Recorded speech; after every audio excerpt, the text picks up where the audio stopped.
ഇനിയിപ്പോ ഒരു കാര്യത്തെക്കുറിച്ച് പറയാനുള്ളത് നമ്മൾക്ക് ചൊവ്വയുടെ ഒരു പ്രത്യേകതയെക്കുറിച്ച് പറയാനാണ്. ചൊവ്വയ്ക്ക് ഒരുപാട് ഗുണങ്ങളുണ്ട്, അതുപോലെ തന്നെ ദോഷങ്ങളുണ്ട്. എന്നാൽ സാധാരണ മനുഷ്യരുടെ ജീവിതത്തിൽ ഉണ്ടാകുന്ന ഒരു പ്രശ്നത്തെക്കുറിച്ചാണ് പറയാൻ പോകുന്നത്.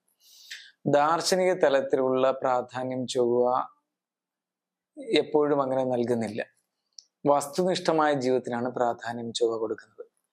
മണി മേക്കിംഗ് മൈൻഡ് എന്ന് വെച്ചാൽ പണം ഉണ്ടാക്കുന്ന മനസ്സ്, സുഖ സൗകര്യങ്ങൾ ഒരുക്കുന്ന മനസ്സ്, സാധാരണ കുഞ്ഞു കുഞ്ഞു കാര്യങ്ങൾ പറഞ്ഞ് അതിനെക്കുറിച്ച് മാത്രം പറഞ്ഞിരിക്കുന്ന മനസ്സ്, പിന്നെ കാണാപ്പുറങ്ങളെ കുറിച്ച് അറിയാനുള്ള താല്പര്യമില്ലായ്മ, എപ്പോഴും ബാഹ്യ വിഷയങ്ങളിൽ മാത്രം ഒഴുകുക. അത് ഭൂരിപക്ഷം നോക്കുമ്പോൾ, ലിംഗ വ്യത്യാസം വെച്ച് നോക്കുമ്പോൾ പുരുഷന്മാരെക്കാൾ സ്ത്രീകൾക്ക് വളരെ കൂടുതലാണ്.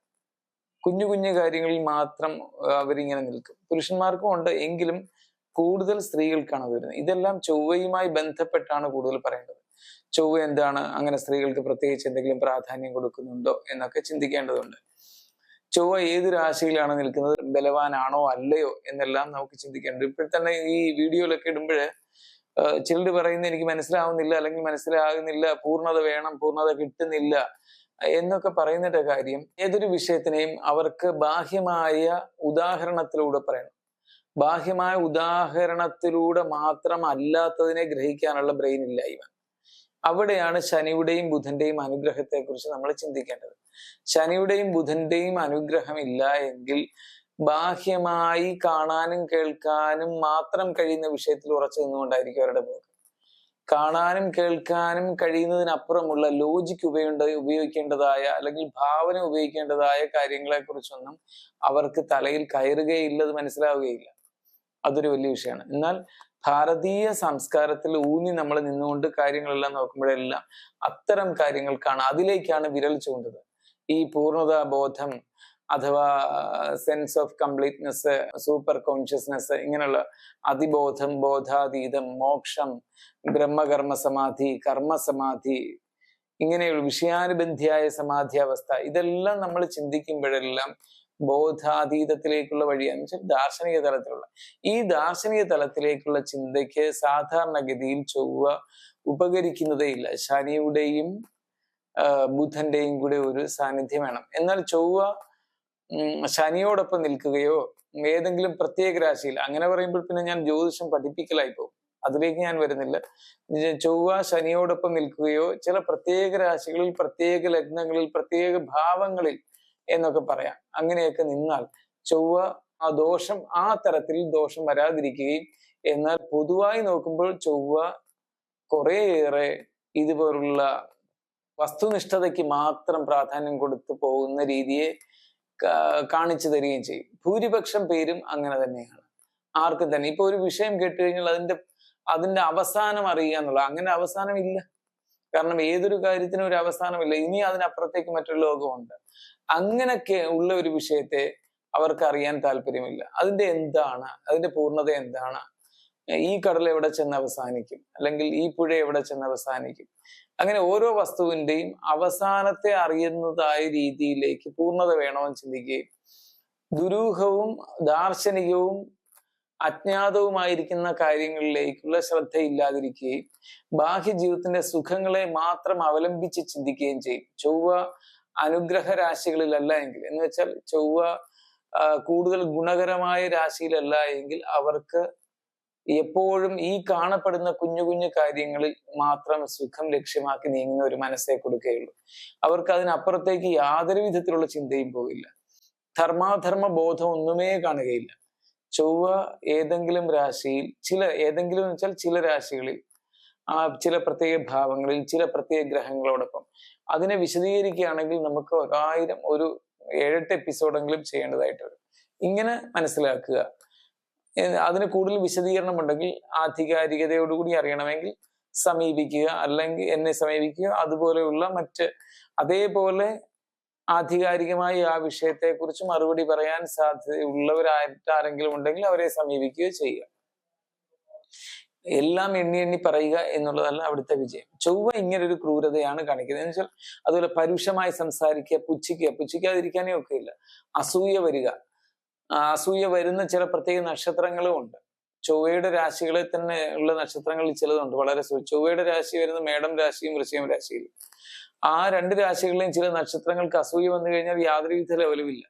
അത് അസൂയ കൊണ്ട് മറ്റുള്ളവരെ ഹാനിക്കും, ഇല്ലായ്മ ചെയ്യും, അവരുടെ ജീവിതം തകർത്ത് തരിപ്പണമാക്കി കളയും, ഇങ്ങനെയൊക്കെ ചെയ്യും.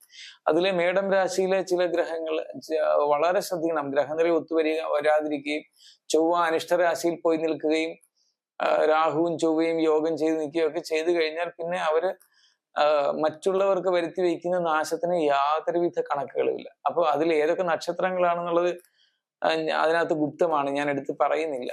ആ നക്ഷത്രവും കൂടി ആയിരിക്കണം, ആ നക്ഷത്രങ്ങളും കൂടി ആയിരിക്കണം. അതുപോലെ തന്നെ ഇങ്ങനെയുള്ള കുറെ ദോഷങ്ങളും കൂടി ഉണ്ടെങ്കിൽ, അതുകൊണ്ട് തന്നെ അത്തരം നക്ഷത്രക്കാർ വരുമ്പോൾ അവരുടെ ഗ്രഹനില എങ്ങനെയാണെന്ന് നോക്കണം. നോക്കിയിട്ടൊക്കെയാണ് അങ്ങനെയുള്ള ഒരു വിവാഹം കഴിക്കുന്നവർ അതിന് പറ്റിയ ബോധവും മനസ്സുള്ളവരായിരിക്കും. അതേപോലെ തന്നെ അസൂയുള്ളവര്, അതേപോലെ തന്നെ മറ്റുള്ളവരോട് അപരാധം പറയുന്നു, മറ്റുള്ളവരെ കുറിച്ച് അപരാധം പറയുന്നത്, കൊച്ചു കൊച്ചു കാര്യങ്ങൾ ജീവിതത്തിൽ ലക്ഷ്യം വെച്ച് മാത്രം നീങ്ങുന്നവര്, ഭൗതിക സുഖങ്ങൾക്ക് അപ്പുറത്തേക്ക് യാതൊന്നും ഇല്ലാന്ന് ധരിച്ച് നീങ്ങുന്നവര്, അവർ പറയുന്ന കാര്യങ്ങളാണ് ഏറ്റവും അവസാനത്തെ വാക്കെന്ന് മാത്രം ചിന്തിച്ചിരിക്കുന്നവര്, ഇങ്ങനെയൊക്കെയുള്ളവരാണ് ആയിരിക്കുക. അപ്പൊ അതിനെ പറ്റി അതേ മെത്തേഡിലുള്ള അതേ ശൈലിയിലുള്ള ഇണയെ കണ്ടെത്തി അവരെ കല്യാണം കഴിപ്പിക്കുക. അവരിത് പരസ്പരം പറഞ്ഞിങ്ങനെ അങ്ങിരുന്ന് ഈ ജന്മം അങ്ങനെ അങ്ങ് തീർത്തുകൊള്ളും. അതിനനുസരിച്ച് കുറച്ച് സുഖങ്ങളും ഒക്കെ വരും. ഇവർക്ക് ഒരു പ്രത്യേകതയുള്ളത് വളരെ അടുക്കും ചിട്ടയും കൂടുതലായിരിക്കും, അമിതമായ അടുക്കും ചിട്ടയായിരിക്കും.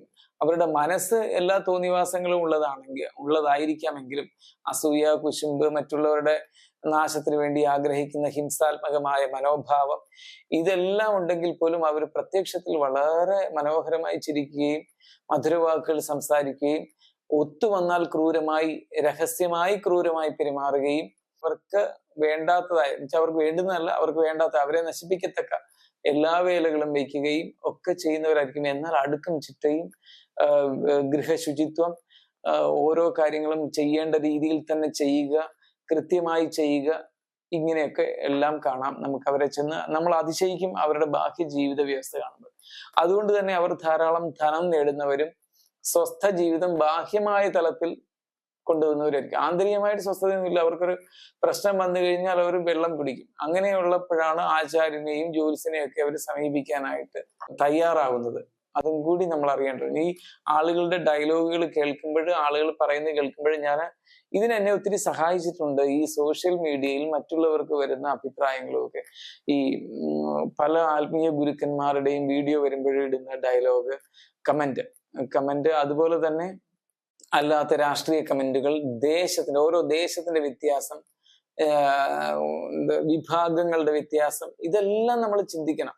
ഇതെല്ലാം ചിന്തിക്കുമ്പോൾ നമ്മൾ ചൊവ്വയിലേക്കാണ് വിരൽ ചൂണ്ടുന്നത്. അപ്പൊ സാംസ്കാരികമായിട്ടും ബോധതലത്തിലുള്ള ഒരു സ്വാതന്ത്ര്യം ചൊവ്വ നൽകുന്നില്ല എന്ന ഉത്തരത്തിലേക്കാണ് പോകുന്നത്. വളരെ ശ്രദ്ധയോടുകൂടി ഇത് പഠിക്കുന്നവർക്ക് ഈ വിഷയം വളരെ നല്ലതായിരിക്കും. ഇത് ശ്രദ്ധയോടുകൂടി ചെയ്താൽ ഒരുപാട് കാര്യങ്ങൾ നമുക്ക് ഉപയുക്തമാകുന്നതാണ്. പ്രത്യേകിച്ച് ജ്യോതിഷത്തിന് നമ്മളുടെ മുന്നിൽ വന്നിരിക്കുന്നവർ തന്നെ ഏത് ഇനമാണ്, എന്നുവെച്ചാൽ ജാതിയല്ല പറയുന്നത്, സംസ്കാരത്തിൽ 5 തരം ജനങ്ങളാണ്: upper class, lower class, middle class. പണം കൊണ്ടല്ല, സംസ്കാരം കൊണ്ട്. അപ്പൊ സംസ്കാരത്തിൽ അപ്പർ ക്ലാസ് ഉണ്ട്, സാംസ്കാരികമായി മിഡിൽ ക്ലാസ് ഉണ്ട്, സാംസ്കാരികമായി ലോവർ ക്ലാസ് ഉണ്ട്. ഇനി സാംസ്കാരികമായി ലോവർ മിഡിൽ ക്ലാസ് ഉണ്ട്, സാംസ്കാരികമായി അപ്പർ മിഡിൽ ക്ലാസ് ഉണ്ട്. ഒരു വീട്ടിൽ തന്നെ ഈ 5 തരത്തിലുള്ള ആളുകളും ചിലപ്പോൾ കാണാം. ഇങ്ങനെയുള്ളവരിൽ ഇതിൽ ഏത് ആളുകളാണ് നമ്മളെ സമീപിക്കുന്നതെന്ന് അറിയണം. പിന്നെ ഒരു ജ്യോത്സ്യനാവുമ്പോൾ ആ ജ്യോത്സ്യന് ഇതിലെ ഏതെങ്കിലും ഒരു ക്ലാസ്സിലെ ആളുകളായിരിക്കും കൂടുതൽ വരുന്നവരിൽ എണ്ണം ഉള്ളത്. ചിലർക്ക് ലോവർ മിഡിൽ ക്ലാസ്സേ വരും, ചിലർക്ക് അപ്പർ മിഡിൽ ക്ലാസ്സേ വരൂ, ചിലർക്ക് അപ്പർ ക്ലാസ്സേ വരൂ. സംസ്കാരം കൊണ്ടാണ് പറയുന്നത്, പണത്തിന്റെ അല്ല. അപ്പൊ പണപരമായ upper class, lower class, middle class ഒന്നും അല്ല പറയുന്നത്. സംസ്കാരത്തിൽ അപ്പർ ക്ലാസ് മാത്രം വരുന്നതായിട്ടുള്ള സാഹചര്യങ്ങളുള്ള ജ്യോത്സ്യനാണ്. സംസ്കാരം കൊണ്ട് മിഡിൽ ക്ലാസ് മാത്രം വരുന്നവരുണ്ട്, സംസ്കാരം കൊണ്ട് ലോവർ ക്ലാസ് മാത്രം എത്തുന്ന ആളുകളുണ്ട്, സംസ്കാരം കൊണ്ട് സാംസ്കാരികമായി അപ്പർ മിഡിൽ ക്ലാസ് മാറ്റുന്നവരുണ്ട്, സാംസ്കാരികമായി ലോവർ മിഡിൽ ക്ലാസ് വരുന്നുണ്ട്. ഇതെല്ലാം നമുക്ക് തിരിച്ചറിയാനും ഏതുതരം ജനതയാണ്, സമൂഹമാണ് ഈ ജ്യോതിഷിയെ ഉൾക്കൊള്ളുന്നതെന്നും ഇഷ്ടപ്പെടുന്നതെന്നും തിരിച്ചറിയാനും നമുക്ക് സാധിക്കും.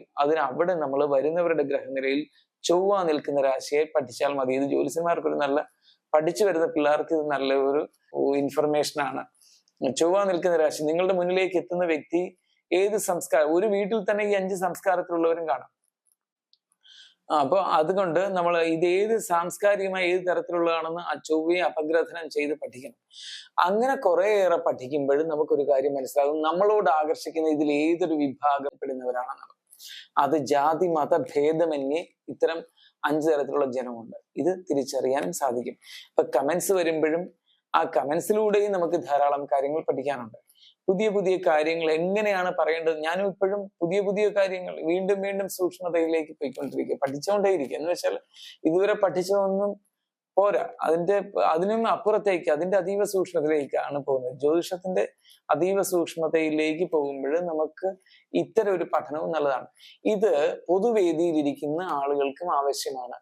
കാരണം പൊതുവേദിയിൽ ഇരിക്കുന്നവർക്ക് നമ്മളോട് കൂട്ടുകൂടാൻ വരുന്നവരാര് നമ്മളെ അധാർമികമായി കൈകാര്യം ചെയ്യുന്നുണ്ടോ, ഇതൊക്കെ തിരിച്ചറിയാനും സാധിക്കുന്നതാണ്. ഒട്ടൊക്കെ ജ്യോതിഷം എല്ലാവരും അറിഞ്ഞിരിക്കുന്നതും കുറച്ചൊക്കെ നല്ലതാണ് എന്ന് പറയേണ്ടിയിരിക്കുന്നു. മറ്റൊന്ന്, അത്രയും സൂക്ഷ്മമായിട്ട് അപഗ്രഥിക്കുന്ന ഒരു ജ്യോത്സ്യനെ കണ്ടിട്ട് ഇவ்விധമുള്ള വിഷയങ്ങൾ ചോദിച്ചു മനസ്സിലാക്കേണ്ടതാണ്.